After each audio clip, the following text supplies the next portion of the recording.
बिथांमोनखौ एपइन्टमेन्ट होनांगौ जिर' teacher single टिचारखौ जोङो एपइन्टमेन्ट होनानै बर' मिडियाम आरो गुबुन मिडियामनि जि मादार टां मिडियामनि स्कुल दङ बेखौ गोख्रों स्ट्रेंथेन खालामनांगौ क्वालिटि इमप्रुभ खालामनांगौ आरो जोंनि यां जेनेरेसन जायफोर क्वालिफाइड टिचार जायफोर टेट पास जाना दं बिथांमोना साख्रि मोननांगौ दा बेखायनो जों खावलायदों आरो बिटिआरनि चिफ बिथाङा बुंदों जे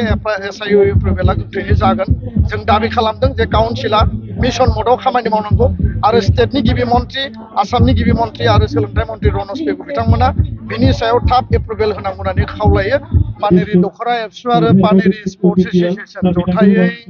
जोबोद गोब्राब नाजानायनि गेजेरजों आरो टाफ चेलेन्जनि गेजेरजोंबाबो जिकुनु परिबेसावनो बिसोरो दिनै खुंबोयै 29 माने थि बेयाव जोलुर बादायलायनाय मुंख्लंफोरनि मुङाव बड'लेण्ड मुंख्लं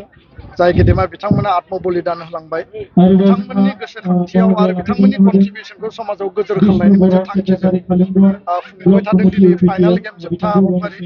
आरो बे समाव मोननै गेमनि गेजेराव बादायलायनाया सोलिगासिनो दङ बिनि गेजेरजों मुंख्लंफोरखौ जों जेब्लाबो गोसोखांनाय आरो बिथांमोननि जि जातीय जि चेतना बेखौ समाजाव जोङो अरायबो जों गोसारहोनो हागोन आरो गेलेनायनि फारसे जोंनि हारिनि सुबुंफोरनि जि मोनसे स्पिरिट आरो जि मोनसे एनार्जि बेखौ राइट ट्रेकआव इउटिलाइज खालामनानै केरियार दानाय आरो दिनै जों नुदों जे बिटिआरआव दुरान्ड काप बा सन्तोष ट्रफि आइएसपिएल खुंनायनि गेजेरजों मोनसे फुटबलाव जावरिखांनाय स्पर्ट्सआव जावरिखांनाय नेसनेल इन्टारनेसनेल बर'निफ्राय दिनै प्लेयार्स बायदिसिना गेमाव दिनै जायगा मासि आवग्रिनो हानाय जों बे थासारिखौ नुदों आरो बेखायनो जों सानो जे बर' हारिनि थाखाय स्पर्ट्स आरो फुटबला आरो आदार जिखिनि एथलेटिक इभेन्ट दङ बे मोनसे लाइफ लाइन बायदि जाफैबाय आरो स्पर्ट्स आरो कालचारखौ जोङो जुदि सिगाङाव लानानै थांनो हायोब्ला माहारिया बुहुमनि मोनफ्रोमबो स्टेपआव सहैगोन होननानै आङो माने गोथौ फोथायनाय दङ आरो दिनै जों नुदों जे बेयाव माने आफ्रिकान नेसननिफ्राय बा नर्थ इस्टनि मणिपुर बा गुबुन गुबुन ओनसोलनिफ्राय जोंनि जायगायाव गोबां माने प्लेयारफोर गेलेफैनायखौ नुदों आरो आउटसोर्सिं प्लेयारनि आउटसोर्सिं लानानै टिम बानायनायखौ जों नुनो मोनदों दा बे दिगखौ नायोब्ला जोंनि ओनसोलावबो प्लेयारखौ बांहोनानै जोंबो जाहाथे गुबुननि थाखाय आउटसोर्स खालामनो हायो आरो बिनि गेजेरजों केरियार इनकाम जेनेरेसन आर्निं बेबो मोनसे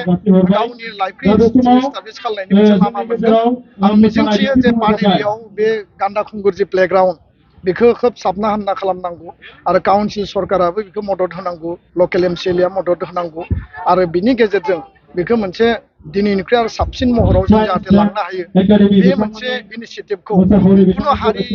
बा खुनु राव बासियालासे बयबो जि बेयाव फैदों बे खौसेथिनि मोनसे नेरसोन अनलायनाय बिदा फंबायनि मोनसे प्लेटफर्म आरो बेयो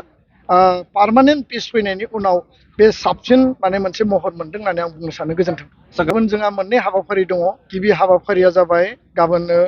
मुलुगनां अहिंसा सान international day of non violence आरो लोगोसेनो महात्मा गान्धीनि जोनोम सान गान्धी जयन्ती दा बेखौ जोङो ढेकियाजुलिनि त्रिमुर्ति भवनाव दुलाराय बर' फरायसा आफाद सनितपुर जिल्ला जोङो जथायै बेखौ मोजाङै खुंफुंगोन आरो बिनि गेजेरजों बर' हारियाव दुलाराय बर' फरायसा आफाद आरो गासै माहारि नाङैनि जे गोजोन गायसननायनि थाखाय बा अहिंसानि मोन्थोरजों गान्धीबादनि मोनसे आदर्शजों आरो बड'फाया होलांनाय गेरेमसा माहारि दानायनि मोन्थोरजों जि गायसननो नागिरनाय बे दिनै मोनसे महराव मोनबाय आरो मोगथां मोनसे जाफुंसारनायनि लामायाव जों हाबा मावगासिनो दङ दा बे हाबाफारि बेनिफ्राय 13 बोसोर सेकेन्ड टाइमनि थाखाय मिरु एबसुआ मोनब्रै जनाव गलाघाट जन सनितपुर आरो जोंहा बाक्सा आरो साउथ कामरुप बेनिफ्राय धेमाजियाव सेमि फाइनाल जागोन आरो बिदिनो फाइनाला जोंहा चिरां जिल्लायाव जागोन दा बिनि गेजेरजों आन्डार 13 फुटबल टुर्नामेन्टनि गेजेरजों जोंनि यां जायफोर माने स्कुलिं बयस दङ बिथांमोननि गेजेराव फुटबलनि फारसे गेलेनायनि फारसे खोब मोनसे मुखुब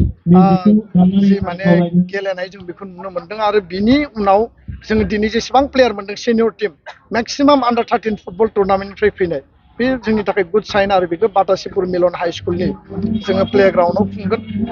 बे बाथ्राखौ आङो स्पष्टयै फोरमायबाय गुबुन मोनसे आङो आरो फोरमायनो नागिरबावदों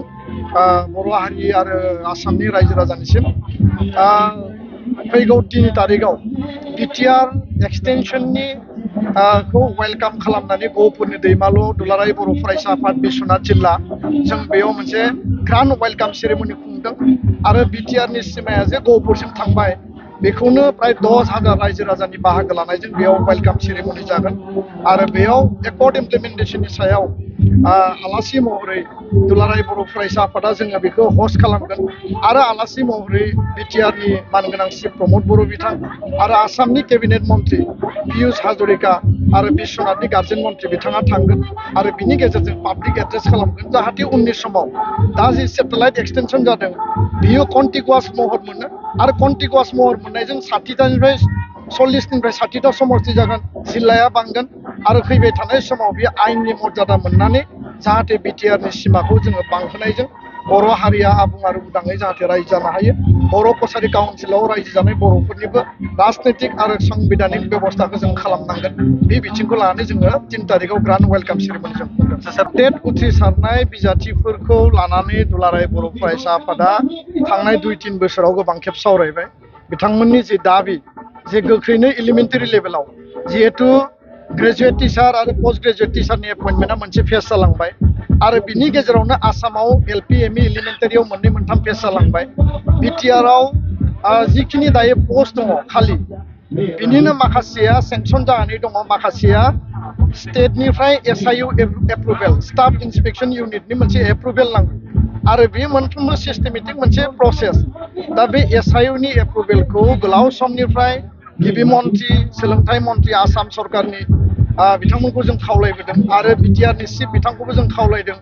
बिथांमोननि सेक्रेटारि आरो बिथांमोननि डाइरेक्टर अफ इडुकेसनखौ जों खावलायबोदों जे इमिडिएटलि एसआइउ एप्रुभेल लानायनि गेजेरजों सेंसन पस्टखौ